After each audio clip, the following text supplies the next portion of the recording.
Good morning, friends. I miss you guys so much, but I'm so glad that we get to be together and that we get to learn together, even though I don't get to see y'all all.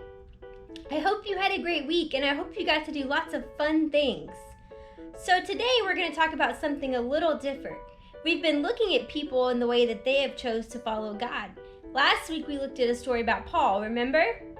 Well, today we're going to the Old Testament, and we're going to look at a guy named Daniel.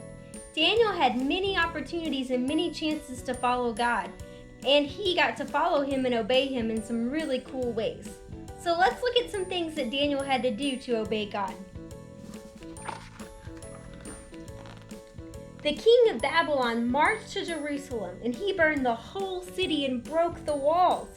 He took many people with him back to Babylon. Daniel and his 3 friends had to go to Babylon. The king's helper said, "You will learn to work for the king. You'll eat only the food from the king's table." But Daniel's people were not to eat those food. Daniel and his friends wanted to obey God. So Daniel asked the guard, "Please try this test. For 10 days, give us only vegetables and water.